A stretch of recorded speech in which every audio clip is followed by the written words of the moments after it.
তোমরা যারা ফেসবুকে পোস্টার প্রেজেন্টেশন করতে চাও আমাদের গ্রুপে জয়েন করতে পারো। ফেসবুকে ক্লাস 6 to 9 পোস্টার প্রেজেন্টেশন লিখে সার্চ করলেই আমাদের গ্রুপ পেয়ে যাবে। আমাদের এই গ্রুপে জয়েন হয়ে তোমার ক্লাসের সকল বিষয়ের পোস্টার অন্য সবার সাথে শেয়ার করতে পারবে। আসসালামু আলাইকুম প্রিয় শিক্ষার্থীরা, কোর্সটিকায় আজকে আলোচনা করব তোমাদের ইতিহাস ও সামাজিক বিজ্ঞান অষ্টম অধ্যায়ের 119 নম্বর পৃষ্ঠা নিয়ে। 119 নম্বর পৃষ্ঠায় তোমরা ঠিক এরকম একটি ছক পাবে। এই ছকটি কীভাবে পূরণ করতে হয় তা আমি তোমাদেরকে বুঝিয়ে দেব। দেখো, লেখা রয়েছে প্রাচীন মিশর, মেসোপটেমিয়া ও গ্রিক সভ্যতার সমাজ ব্যবস্থা নিয়ে দলগত আলোচনার মাধ্যমে বিভিন্ন পেশার মানুষের অবস্থান ও ভূমিকা নির্ণয় করে নিচের ছকটি পূরণ করো। শিক্ষার্থীরা, তোমরা তোমাদের মূল বইয়ে এর আগে যে আলোচনাগুলো রয়েছে সেই সকল আলোচনার মধ্য দিয়ে তোমরা কিন্তু জানতে পারবে প্রাচীন মিশরীয় সমাজ, গ্রিক সভ্যতা এবং মেসোপটেমিয়া সভ্যতায় যে সকল মানুষেরা বসবাস করতেন তাদের বিভিন্ন পেশার মানুষ সম্পর্কে জানবে, সেই সকল মানুষের পেশাগত ভূমিকা এবং অবস্থান সম্পর্কেও জানতে পারবে। তো সেগুলো জেনে তোমরা এই ছকটি পূরণ করবে। ছকে মোট 3টি অংশ রয়েছে। প্রথম অংশে বিভিন্ন সভ্যতার মানুষদের সম্পর্কে লেখা রয়েছে, তারপরে তাদের যে পেশাগত অবস্থান সেখানে তাদের সম্পর্কে তথ্য জানতে চাওয়া হয়েছে, এরপরে ভূমিকা জানতে চাওয়া হয়েছে। তো আমরা মূলত এভাবেই বিভিন্ন তথ্য দিয়ে এই ছকটি পূরণ করব। তো চলো দেখে নিচ্ছি যে কিভাবে আমরা কাজটি করতে পারি। শিক্ষার্থীরা, খেয়াল করো, আমরা ঠিক কাজটি এভাবে করতে পারি। প্রথমেই বলে রাখছি যে মূল বইয়ে যে ছকটি তোমাদের দেওয়া রয়েছে তোমরা কিন্তু সেখানে কাজটি করতে পারবে না, কারণ সেখানে কিন্তু খুবই কম পরিমাণে জায়গা দেওয়া রয়েছে, সেখানে করা একেবারেই সম্ভব না। তাই তোমরা আলাদা একটি খাতায় বা আলাদা একটি কাগজে ছক তৈরি করে সেখানে তোমরা এই প্রশ্নের উত্তরটি লিখবে। যাই হোক, আমরা আমাদের মূল বইয়ের মতো আলাদা কাগজে এভাবে ছক তৈরি করলাম। প্রথমে আমরা দেখব যে প্রাচীন মিশরীয় সমাজে বিভিন্ন পেশার মানুষের অবস্থান। তো প্রথমে অবস্থানগুলো আমরা দেখে নিচ্ছি। দেখো, ফারাও ঈশ্বর বা রাজা, যাজক সেনাপতি উচ্চপদস্থ আমলা, এরপর রয়েছে যাজক যাজ্ঞিক মন্দিরের কর্মকর্তা, আরও রয়েছে কি দেখো পেশাদার সৈন্য রক্ষী যুদ্ধের নায়ক, এরপর রয়েছে ক্ষেত মজুর পশুপালক মৎস্যজীবী কারিগর শিল্পী মৃৎশিল্পী মৃৎশিল্পী ধাতুশিল্পী, স্থানীয় ও আন্তর্জাতিক বাণিজ্যে জড়িত ব্যক্তিরা। তো এই সকল পেশাজীবী মানুষেরও অবস্থান কিন্তু তৎকালীন প্রাচীন মিশরীয় সমাজে ছিল।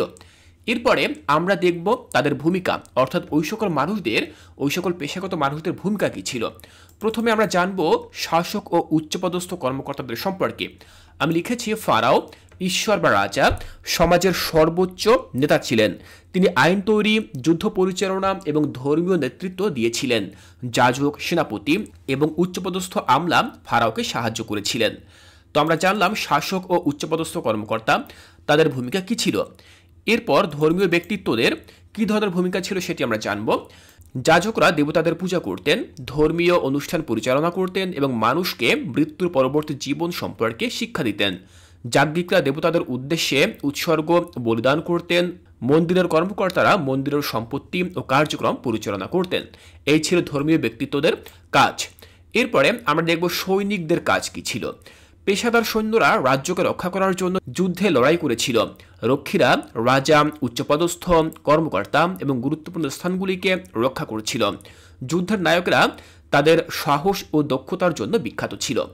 তাহলে আমরা দেখলাম যে প্রাচীন মিশরীয় সমাজে বিভিন্ন পেশাজীবী মানুষের অবস্থান এবং একই সাথে তারা কে কোন ধরনের ভূমিকা পালন করত সেগুলো আমরা এখান থেকে দেখে নিলাম।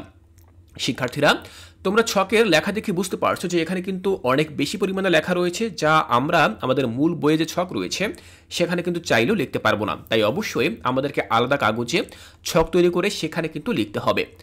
এরপরে আমরা দেখব গ্রিক সভ্যতা সম্পর্কে। তৎকালীন সমাজে গ্রিক সভ্যতায় কি কি পেশাজীবী মানুষ ছিল। দেখো, রাজা আর্কন, তখনকার রাজাদেরকে বলা হতো আর্কন, যিনি ছিলেন শাসক, সেনাপতি, বিচারক, উচ্চপদস্থ নাগরিক। এরপর রয়েছে পুরোহিত, মন্দিরের কর্মকর্তা বা দার্শনিক।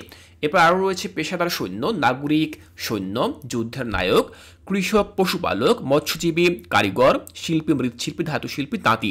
এরপর আরও কারা রয়েছে দেখো, এরপর আরও রয়েছে স্থানীয় ও আন্তর্জাতিক বাণিজ্যে জড়িত ব্যক্তিরা। এই সকল ব্যক্তিদের অর্থাৎ এই সকল পেশাগত ব্যক্তিদের তখনকার গ্রিক সভ্যতায় উপস্থিতি ছিল। এবার আমরা দেখব যে এরা আসলে কোন ধরনের ভূমিকা পালন করতেন। প্রথমে আমরা দেখব শাসক ও উচ্চপদস্থ কর্মকর্তা।